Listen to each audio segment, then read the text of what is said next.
Hall of Fame, two-time MVP point guard Steve Nash just signed as the head coach for the Brooklyn Nets.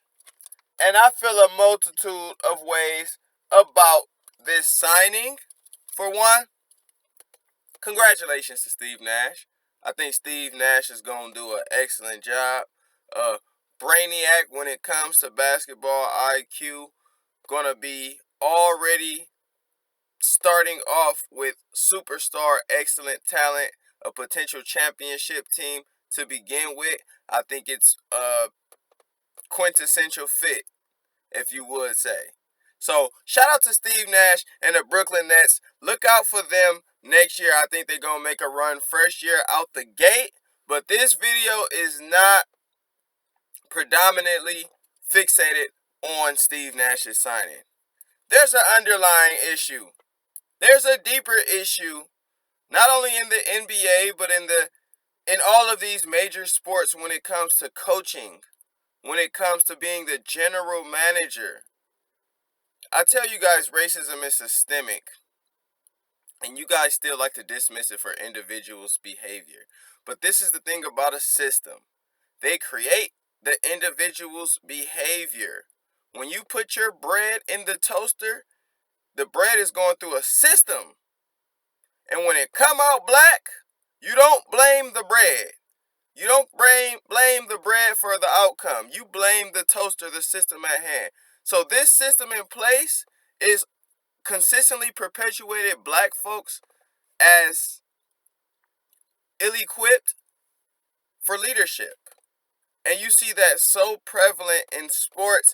And I know you guys can be like, dang, what about da-da-da-da-da-da? Let me break it down to you. The opportunities are different. When we talk about white privilege, we're not saying white people don't suffer. We know everybody go through the struggle. The struggle is real for everybody, but there's a privilege that happens when you have whiteness. There's a privilege that happens when you are a male in a patriarch society. Everyone is privileged in comparison to somebody. I think that's what we need to understand, because a lot of people take offense when they're called privileged. You're a male, you have male privilege. Males be like, no, I don't. Oh, you white, you have white privilege. White folks be like, no, I don't. But let's actually discern. Within the NBA, let's think about the head coaches in the NBA for one. You know it's already a scarcity in black coaches. NBA, NFL, MLB, wherever you want to go.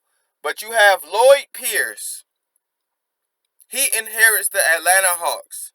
Tumbling, fucked up, downward franchise. For him to rebuild, I see this so frequently. For him to rebuild and somebody else to take his motherfucking spot as soon as he rebuilds it. So once the Hawks are taken off, you're going to see Lloyd Pierce get fired. I see this shit so frequently, i.e. Dwayne Casey. Not that he took the Raptors to new heights, but once LeBron left and they had Kawhi, Dwayne Casey was essentially going to be coaching a championship team. You get asked. Dwayne Casey, by the way, what team do you inherit? Because you appear to be a good coach. Your resume is sound. You on the Pistons. Downward tumbling franchise, fucked up again. Monty Williams. He's on the Phoenix Suns. Shout out to Devin Booker. Shout out to the young talent. But that's another team in building mode. White privilege is being able to have access to things that people who are not white have. That's all it is. It's not saying white people don't endure struggle. Please, guys, let's start using practicality and logic. So, what I mean by that is you see these black coaches inheriting bad franchises, bad organizations. Jason Kidd, when he inherited the Bucks, that was a good franchise in an organization, but for some reason he got the bulk of the scrutiny. He got ridiculed and condemned for not leading that Bucks team to wherever people felt they were supposed to go. I always told people the Bucks team is not a championship team. No matter how much you want to hype Antetokounmpo, I'm not going to blame the Bucks coach for getting the Bucks to where they're at now or then, because they were never a championship team. So he took the brunt of that, got axed. Now you're assistant coach. Now head coaching jobs are more obsolete for you, Jason Kidd. Your reputation is tainted. Same way, Ty Lue, who won a championship in Cleveland. Ty Lue won a championship in Cleveland, if I'm not mistaken. He got axed from Cleveland, which was a downward organization, which he probably wanted to get axed. And now I believe he's in a head coaching position. They reduce us to head coaching position or ass franchises. Mike Brown is another example. He's an assistant coach, even though he's shown to be capable of taking a team to the finals with the Cleveland Cavaliers. So you just see this consistency in black coaches, and then you look at the newly acquired white coaches. Zero experience. Zero experience. Because you got Mark Jackson's by the wayside. You got Reggie Miller fighting for his case to be a coach for a few years, not getting the opportunity yet. I assume Reggie Miller's just as a brain as Steve Nash. Probably because he's the point guard position, you might infer Nash has a higher IQ. But Reggie Miller is a high IQ basketball player of the same magnitude. But you don't see them getting the Brooklyn Nets. Soon as Mark Jackson signs to the Brooklyn Nets, soon as the Brooklyn Nets, because that's a pristine position. This is a high position. This is where white privilege comes in these systems that promote white privilege. Let's start with Steve Kerr. Mark Jackson at the peak apex. At the apex of Golden State Warriors run. They're about to hit the top. After they lost to the Clippers, people knew, okay, Mark Jackson got him some boys. They finna make noise. Mark Jackson fired. So he's not going to be known for that legendary Warriors run. Who is? Steve Nash. Now, this is not to say Steve Nash is a bad anything. I fuck with Steve Kerr as a player, as a brain, assistant coach, as an announcer. Everything he does is top quality. This is not saying that the people who did get hired do not qualify. This is not saying that the people who did get hired do not qualify. This is saying that black people with those same qualifications won't get hired. That's what privilege is. I need y'all to understand what privilege is, man, before you get offended by it. So Steve Kerr inherits the Golden State Warriors. Apex climbing. Rings, 3 rings. Steve Kerr's a legend, Hall of Fame coach now. But he inherited, it's like being rich because you inherited acres of land from slavery. So you got the land off the backs of enslaved people, and then you're a kid watching your dad be the slave master.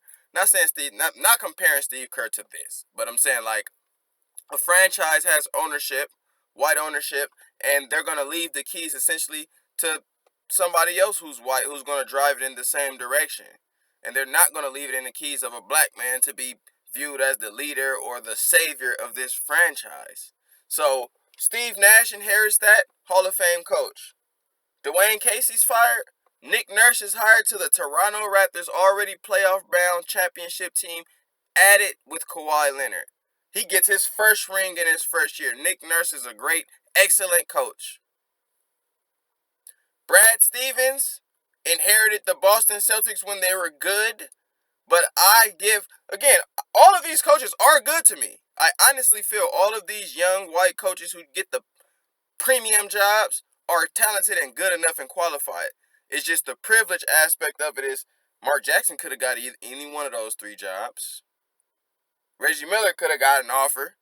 Tyronn Lue could have got heard of. But the subconscious perception of a black leader, systemically, that we all subconsciously, even black folks, when we see a black person kicking that knowledge or that science, we don't adhere completely because we're not even accustomed to seeing a black person teach and educate and be viewed in a higher position. It's not individual white folks who are just racist and these white owners. It's a system that tells us about black folks and tells us about white folks. And as a result, you're going to see Frank Vogel get signed to the Lakers. Championship team out the gate.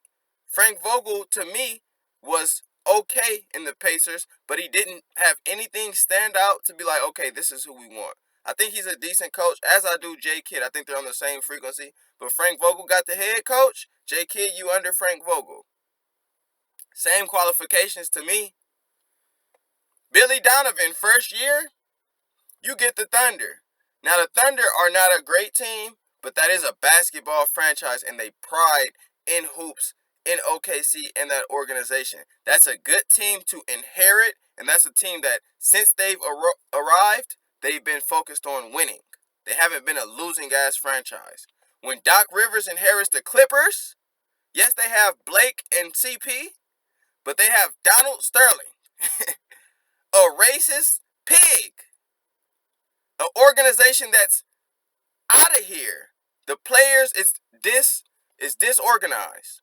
A disorganized organization is what Doc Rivers inherited. That's the type of shit the black coaches get for him to fix. It's like y'all fix this puddle of mess, and then these good white coaches here, hey, this is all you gotta do.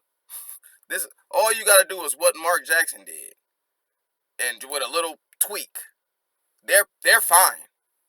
You give Lloyd Pierce the Hawks, he about like, you got 6 years until you might even see these niggas in contention. Now you have Steve Nash. The Brooklyn Nets are already decent. You topple Kevin Durant and Kyrie Irving with a good coach in Steve Nash, or a good coach in... If Mark Jackson plays for Brooklyn Nets, he will be a championship coach. If Mark Jackson coaches for them. They could have easily assigned that. But we just don't see it, and then people dismiss it like racism or white privilege is not a thing. Well, just peep the consistency in leadership. You don't see black leaders coaching, general managing. You see the best players be black. You see predominantly the people on the floor be black, but you see the people instructing them, giving them orders, telling them what to do, leading, be white. And that's just some food for thought, something for you to notice. If you look in the NFL, you'll see the same thing when it comes and Tomlin is compared to Doc Rivers because they're holding a good franchise. Well, Doc Rivers is making the Clippers a good franchise. Let me take that back. He's making them a good franchise. Mike Tomlin is holding a good franchise, but he got 2 rings and receives yearly ridicule. Yearly ridicule of his coaching and his leadership. Have y'all noticed how much they question Mike Tomlin's coaching in comparison to Rex Ryan or one of them niggas, when they essentially have the same play style? You're a people's coach, and you're not that much X and O's. One of them got rings, one of them don't. They question Tomlin's leadership over all them Ryan brothers, or over any of them white coaches. It's just my thoughts, my comment. Honestly, I fuck with Steve Nash heavy. I fuck with Steve Kerr. I fuck with Nick Nurse. I fuck with I fuck with all them young white coaches. Let me keep repeating that. It's no slight towards them. It's just acknowledging the privilege of you getting the Brooklyn Nets, the Toronto Raptors, the Golden State Warriors, the Los Angeles Lakers, the best teams in the business. I ain't never seen a black coach inherit a championship team out the gate. Ever. That's just my thoughts, man. It's your boy, Dame. Y'all know what to do. Subscribe to Dame's World. Hit the like. Hit the share. We gonna keep this shit going through the algorithms. And let me know your thoughts. Let me know if I'm tripping. Let me know if it's all a conspiracy theory all in my head, or is this shit really typical American white privilege. Peace.